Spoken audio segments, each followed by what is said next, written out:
पत्नी थी इसकी कयाधु, पुत्र थे 4 हलाद, अनुलाद, संघलाद और प्रहलाद, जिसमें प्रहलाद तो गोविंद के चरणों का बड़ा अनुरागी हो गया। क्वचित रुदति वैकुंठ चिंता सबल चेतस। कभी कभी प्रहलाद रोने लग जाते तो कभी हंसने लग जाते। रोते इसलिए कब मिलोगे, हंसते इसलिए कितनी कृपा की मुझे मानव जन्म दिया। और इसे बिल्कुल प्रिय नहीं कि मेरे शत्रु का नाम ये गाए। सर्वई उपाय ही हंतव्य, इतने उपाय किए प्रहलाद को मारने के लिए, सब लोग जानते हैं कथा। पानी में फेंका, हाथी के नीचे अग्नि में जलाया, और अंत में पकड़ लिया। तो ये बता तेरा भगवान है कहां? बोले अस्त्वया मंदभाग्योक्तौ मदन्यो जगदीश्वर क्वासौ यदि च सर्वत्र कस्मास्तंभेन दृश्यते। यदि तू कहता है तेरा परमात्मा सब जगह वास करता है तो कस्मास्तंभेन, इस खम्भे में क्यों नहीं है? बोले दृश्यते, मुझे दिखाई दे रहा है। और कहते हैं जब उसने तलवार का प्रयोग किया तो खम्भा फाड़कर परमात्मा नृसिंह रूप में प्रकट हो गए।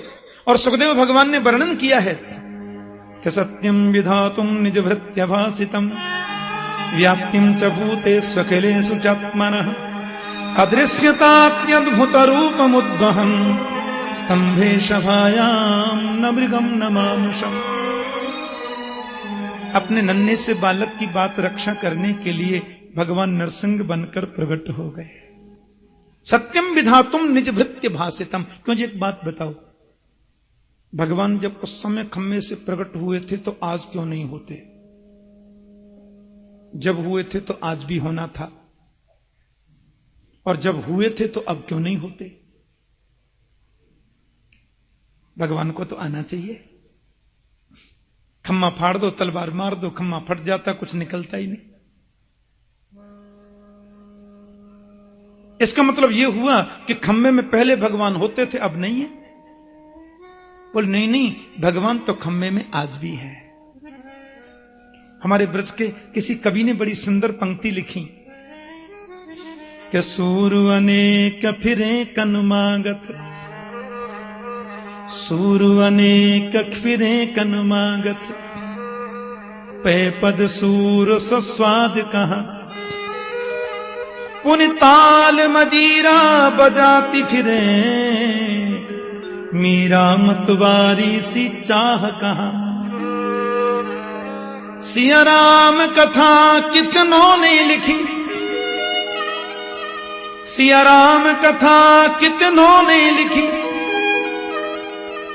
तुलसी जैसी मर्याद कहां,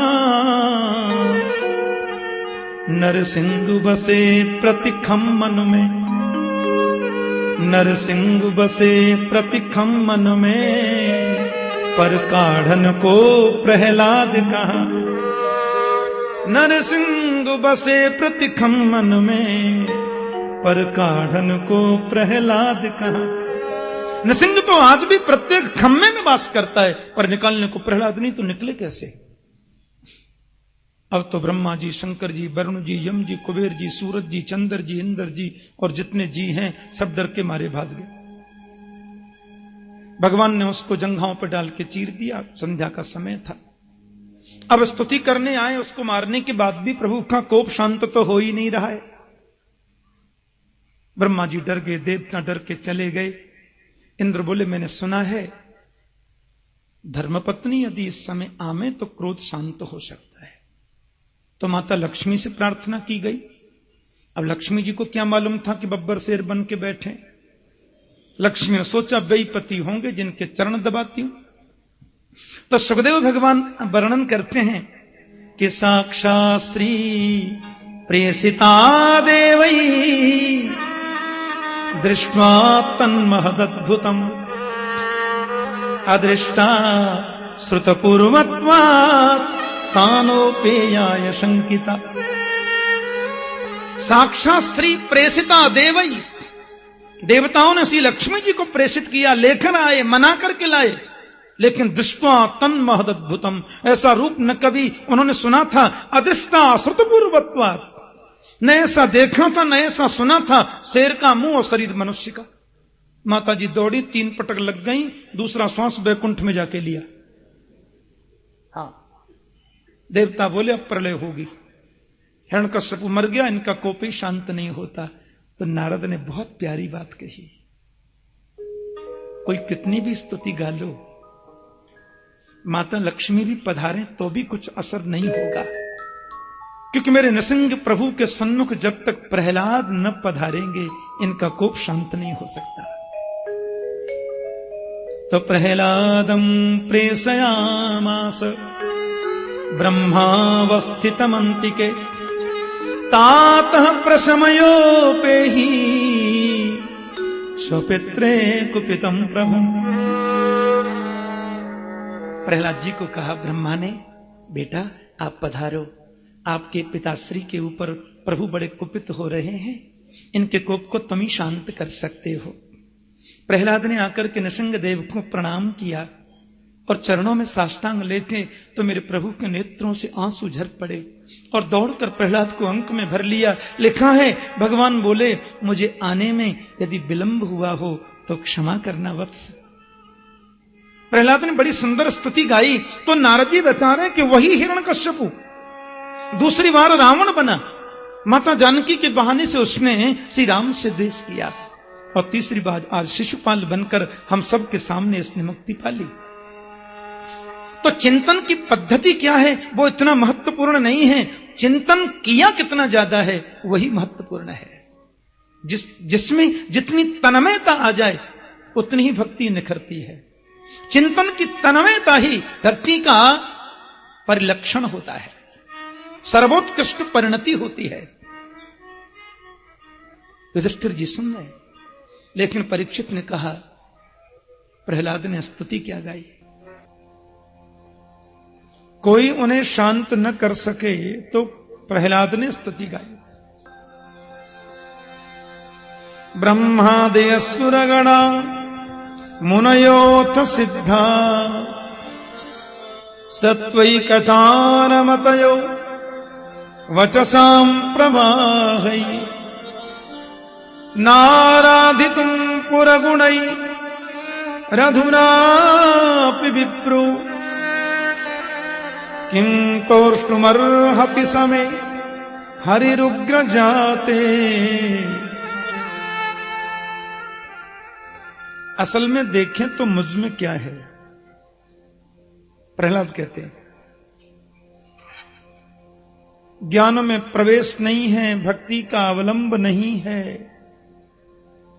कर्म में प्रवृत्ति नहीं है। बड़े बड़े देवता जिनको शांत करने में असमर्थ हैं उनको मैं प्रसन्न करूं ये तो मुझ में कोई शक्ति नहीं है। हे हरि, आप तो भक्तों के क्लेश को हरण करने वाले हो, भक्तों के क्लेश पीड़ा को हर लेते हो। हरि, आपके चरणों में वंदन प्रणाम करता हूं। एक बात मैंने देखी है, अनुभव से जानी है, विप्राद्विशद गुणयुता दरविंद नाभ पादारविंद विमखात स्वपचम वरिष्ठम। ब्राह्मण के अंदर 12 गुण होने चाहिए, शम, दम, तपः, स्वाध्याय, अध्ययन, त्याग, संतोष, तितिक्षा, प्रश्रय, विद्या, आत्मज्ञान, अनसूया। लेकिन 12 गुणों से युक्त विप्र यदि आपके चरणों का अनुरागी नहीं है तो आप उसको कदाचित उतना शीघ्र नहीं मिलते जितने स्वपच कुल में जन्म लेने वाले को प्राप्त हो जाते हैं। कभी कभी तो आप भीलों को मिल जाते हैं और अध्वर्जु देखते रह जाते हैं। आपके चरणों में बार बार वंदन करता हूं केशव। भगवान ने कहा तो ऐसा कर लो, तुम कुछ मांग लो। मांग बेटा, क्या चाहिए? तू जो मांगेगा सो ही मैं तुझे प्रदान करूंगा। मांग क्या चाहिए? प्रहलाद बोले क्या मांगू? बोले ब्रह्मा का पदवी मांगेगा तो मैं दे दूंगा। प्रभु ने कहा। ब्रह्मा जी वहीं खड़े थे। ब्रह्मा बोले मैं तो गया काम से। प्रभु ने कहा तू चाहे कि मुझे इंद्र बनना है तो देवताओं का सम्राट इंद्र तुझे बना दूंगा, मांग। इंद्र बोले मेरे सिंहासन का बोल्ट तो वैसे ही ढीला है, कोई जरा भी तपस्या करे तो मेरा सिंहासन पहले हिल जाता है। हम लोग सुनते हैं ना कथा में, उसने ऐसी तपस्या करी कि इंद्र का सिंहासन हिल गया, ऐसी कहानियों में सुनते हैं ना। इंद्र बोले मेरा सिंहासन तो जरा सी बात में हिल जाता है, ले ले भैया तू ही ले लेना, और भगवान दे देंगे, कौन बड़ी बात है। भगवान ने कहा ब्रह्मा बनना चाहेगा तो बना देंगे, इंद्र बनना चाहेगा तो बना देंगे, जो पदवी तुझे चाहिए मांग। प्रहलाद बोले क्या मांगू? प्रभु ने कहा बिना संकोच के मांग ले पुत्र, वही दूंगा। देवता थर-थर कांपने, किसकी गद्दी खतरे में पड़े कुछ मालूम नहीं। भगवान सुप्रीम पावर, किसी को ब्रह्मा से कहें सुनो आप हट जाइए, आपसे प्रहलाद बनेगा ब्रह्मा, 1 मिनट ही तो लगता है। वो जिसको चाहे ब्रह्मा बना दे, जिसको चाहे चेंटी बना दे, उसके लिए कोई बड़ी बात नहीं है। वो सुप्रीम पावर, प्रहलाद सामने खड़ा है, भगवान कहते मांग ले, और संकोच नहीं करना, और मेरे सामने डरना भी नहीं किसी से, बोल क्या चाहिए। स्वर्ग चाहिए, वैकुंठ चाहिए, मुक्ति चाहिए, वैभव चाहिए, त्रिलोकी का साम्राज्य चाहिए, ब्रह्मांड का मालिक बनना है, ब्रह्मा की पदवी चाहिए, जो चाहिए मांग।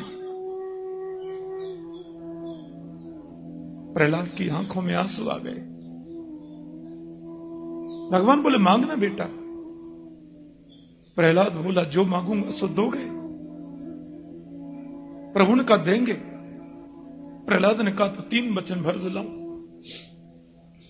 गोविंद ने कहा विश्वास नहीं होता। विश्वास है तभी तो कह रहा हूं। प्रभु ने कहा जो मांगेगा सो देंगे देंगे देंगे। ब्रह्मा बोले अब कन्फर्म और हो गया। सब देवता एक दूसरे को देख रहे हैं, किसकी गद्दी खतरे में होगी मालूम नहीं। प्रभु ने कहा बोल क्या चाहिए। मेरे प्रहलाद ने कमाल का वरदान मांगा प्रभु से। प्रहलाद बोले देना है तो बस यही वर दे दो प्रभु कि यदि राशि समय कामान वरांस्त्वाम वरदर्शभ कामानां हृदय संरोहम भवतस्तु व्रणे वरम। प्रहलाद बोले देना है केशव तो केवल एक ही वर दे दो कि मेरे जीवन पर्यंत मेरे मन में आपसे कभी कुछ मांगने की इच्छा ही पैदा नहीं हो। केवल यही वर दे दो। कामानाम हृदय संरोहम भवतस्तु व्रणे वरम। आपके चरणों के अलावा और कुछ मांगने का अंकुर मन में पैदा ही न हो। प्रहलाद बोले मांगते तो वो हैं जिन पे कुछ होता नहीं।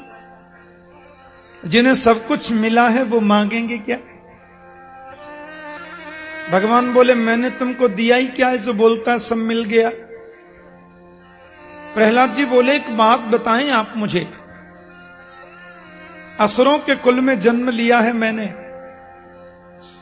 कि क्वाहम रजः प्रभवै सितमोदिकेऽस्मिन् जातः सुरेतर कुलोपतवानुकंपा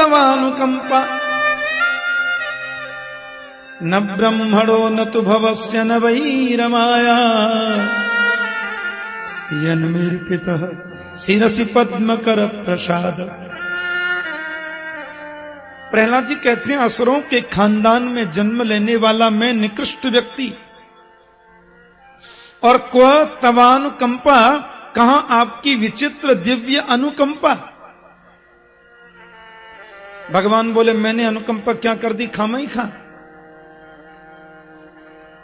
तो प्रहलाद जी कहते हैं आप सही सही बताना, आपने कभी लक्ष्मी माता को गोद में बिठा के सिर पे हाथ रखा है। भगवान बोले याद नहीं, ऐसा कभी नहीं किया। आपने कभी ब्रह्मा जी को गोद में बिठा के ठोड़ी में उंगली लगाई है? अरे कभी नहीं किया ऐसा। आपने कभी शंकर जी को गोद में बिठा के अपने हृदय से लगाया है? भगवान बोले नहीं लगाया कभी। तो प्रहलाद बोले ये तीनों ही चीज मुझे मिल गई। बोलो जय श्री कृष्ण। अरे महाराज, न ब्रह्मणो न तो भवस्य न वै रमाया यनमेर पिता शिरस पद्म कर प्रसाद। जो सुख ब्रह्मा को नहीं मिला, शंकर को नहीं मिला, रमा लक्ष्मी को नहीं मिला, वह वरदहस्त आपने मेरे सिर पर रख दिया। कितना बड़ा सद्भाग्य है, कितना बड़ा पुण्यात्मा हूं मैं। किन शब्दों में बताऊं आपकी महिमा केशव।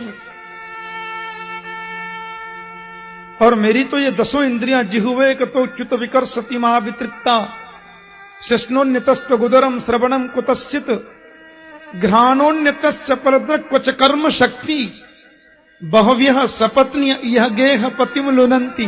राम राम राम, हालत खराब है। ये 5 ज्ञानेन्द्रियां, 5 कर्मेंद्रियां सब अपनी अपनी ओर खींचती हैं मुझे केशव। भगवान बोला क्यों भाई? मेरी लंबी दाढ़ी देख के, बड़े बड़े दांतों को देख करके ब्रह्मा जी भास गए, शंकर बाबा भी डमरू दूर बजा रहे हैं, लक्ष्मी जी को 3 पटक लग गई। डरता नहीं तू? बड़े बड़े देवता डर के मेरी गोद में बैठ जाता है, बार बार मेरी दाढ़ी को पकड़ लेता है, तुझे डर नहीं लगता क्या? प्रहलाद बोले मुझे आपसे डर नहीं लगता, क्योंकि आप तो नाटक करते हो क्रोध होने का। अंदर से बड़े कोमल हो, बड़े शीतल हो केशव। मैं डरता हूं संसार के चक्र से। त्रस्तोष में हम कृपण वत्सल दुस्सहोग्र संसार चक्र कदनाथ ग्रसताम प्रणीत। ये संसार के चक्र से मुझे बहुत डर लगता है कि चलती चाकी देख के दिया कबीरा रोय, दोई पाटन के बीच में साबुत बचान कोई। संसार के चक्र से बहुत डर लगता है। भगवान ने कहा तो कुछ मांग ले, हम देना चाहते हैं। तो मैंने बताया था पहले दिन कि प्रहलाद ने कहा ऐसा ही वर दे दो कि मेरे मन में आपसे कभी कुछ मांगने की इच्छा पैदा ही न हो। यदि राशि समय कामान वरांस्ताम वरदर्शभ कामानाम हृदय संरोहम भवतस्तु व्रणे वरम। भगवान से कहते हैं कि बस आपसे कभी कुछ मांगने की इच्छा पैदा न होवे, ऐसा वर दे दो। प्रभु ने प्रसन्न होकर हृदय से लगाया। हाँ, एक बात तो मैं भूल गया आपसे कहना प्रभु। भगवान बोले क्या? बोले यत निंदत पिता में त्वाम अविद्वांस तेज ऐश्वरम। मेरे पिताश्री ने आपकी बड़ी निंदा की है, इसलिए मेरे पिताजी महाराज जो है ना, उनकी दुर्गति नहीं हो ये ख्याल रखना मॉनिटर। उनका दुर्गति न होवे ये प्रयास करिएगा केशव। भगवान बोले त्रिसप्त भी पिता पूत पितृ भी सहते नघ यत साधोस्य ग्रहे जातो भवान वै कुल पावन। नरसिंह कहते हैं जिस कुल में तेरे जैसा बालक जन्म लेता है प्रहलाद, उसकी 21 पीढ़ियां तर जाती हैं। 21 पीढ़ी कैसे तरती हैं मालूम है? 7 पीढ़ी तो ससुराल वालों की तर जाती हैं, उनका ध्यान रखना पड़ता है। और 7 पीढ़ी पिताजी के ससुराल वालों की तर जाती हैं, और 7 पीढ़ी पिताजी के यानी अपने घर की तर जाती हैं। ऐसे 21 पीढ़ियों का हिसाब किताब होता है। एक बालक भी जिस कुल में प्रहलाद जैसा जन्म ले ले। गोविंद प्रहलाद को बिठा के तिलक करके चले गए। अब नारद जी महाराज ने यह प्रसंग युधिष्ठिर जी को बताया था, आप सुन रहे थे कल। पर युधिष्ठिर जी ने उनसे मानव धर्म, वर्णाश्रम धर्म आदि के बारे में पूछ लिया। मानव धर्म क्या है, मनुष्यत्व क्या है, प्यार से बोलो जय श्री कृष्ण। सारे विस्तार से वार्ताएं हुई। फिर ब्रह्मचर्य, गृहस्थ, वानप्रस्थ और सन्यास, चारों आश्रमों की बृहत व्याख्या हुई। और सन्यास में जो अवधूत वृत्ति है उसके बारे में और विस्तार से कहा। प्रहलाद जी एक बार डोलते डोलते वन में गए तो एक संत को देखा, बड़े रिष्ट पुष्ट संत थे। अब संत तो महाराज संत होते, वह बारे मौज फकीरान दी। फकीरों की बड़ी मौज होती है माय डियर, बोलो जय श्री कृष्ण। है संतों की अपनी मस्ती है, उसमें क्या कर सकते कोई है, अपनी मौज है महात्माओं की। तो महाराज अब देखो दत्तात्रेय जी बड़े रिष्ट पुष्ट बलिष्ठ शरीर पड़ा है, जमीन पर पड़े। आकर के उन्होंने प्रणाम किया और उनसे पूछे, बाबा क्या खाते हो? लो कर लो बात। ऐसे कोई पूछे तो नाराज नहीं हो जाएंगे क्या? भोगिनाम खल देहो यम पीबा भवती नान्य था। प्रहलाद कहते हैं इतना मोटा ताजा हृष्ट पुष्ट शरीर ये तो भोगियों का होता है बाबा। आसपास में कोई गांव दिखता नहीं है, शहर दिखता नहीं है, चेला चेली भी इधर कोई दिख नहीं रहे आपके, तो महाराज ये सब व्यवस्था कौन करता है? दत्तात्रेय जी बड़े मुस्कुराए। अरे चाह गई चिंता नसीब मनुआ वे परवाह, जिसको कछु न चाहिए सोई शाहंशाह। दत्तात्रेय जी बोले देखो ये धन जो होता है न प्रहलाद, ये दुख रूप है। हाँ, पश्यामी धनिनाम क्लेशम लुब्धानाम अजितात्मनाम, ये भागवत में लिखा है।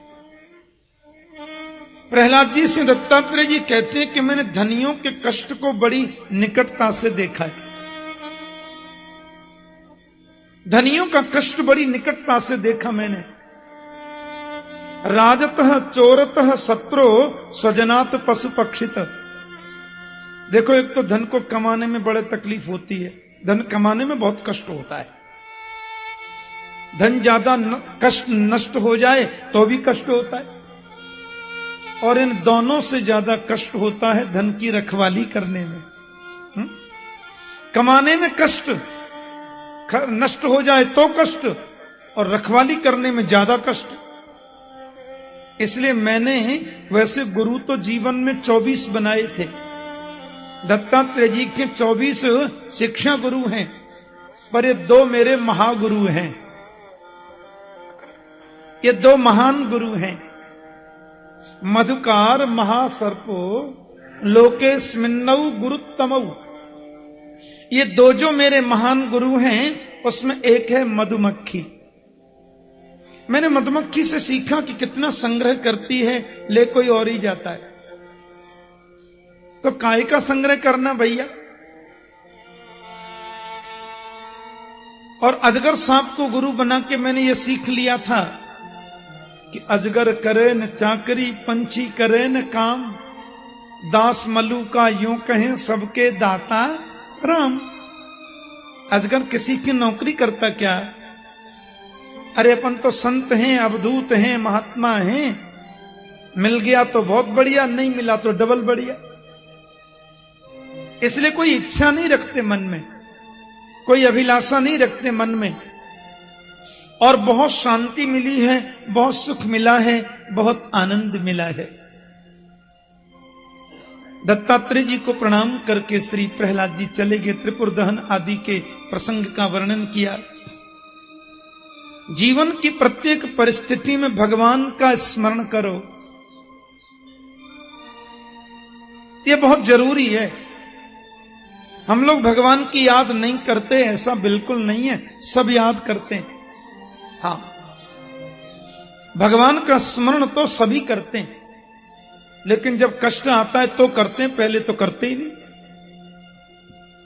हमारे ब्रज में दोहा सुनता था मैं बचपन से कि वो क्या कहते हैं, दुख में सुमिरन सब करें, सुख में कर ही ना कोई। जो सुख में सुमिरन करे तो दुख काहे को होए। अपन दुख में याद करते हैं भगवान की। मैं शायद कथा में किसी प्रसंग में कहा था कि किसी दुख में याद करना या किसी कामना से याद करना, ये दोनों ही भक्ति मतलब की भक्ति है। भगवान की याद तो निष्काम भाव से करो, किसी कामना से नहीं, कष्ट की निवृत्ति के लिए नहीं।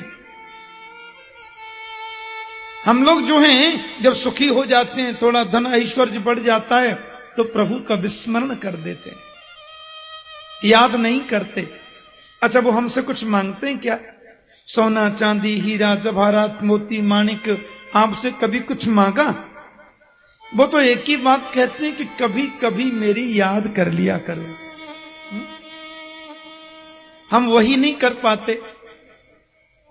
अब गजराज जो हाथी था ना, गजेंद्र, उसकी कई पत्नियां थीं और बहुत बच्चे थे। बड़ा हृष्ट पुष्ट बलिष्ठ शरीर, त्रिकूट पर्वत की कंदरा में रहता था, पत्नी बच्चों के साथ में वास करता था। और जब झूमता हुआ गजराज चलता ना, तो छोटे छोटे सियार हैं, खरगोश हैं, हिरण हैं, जय जयकार लगाते।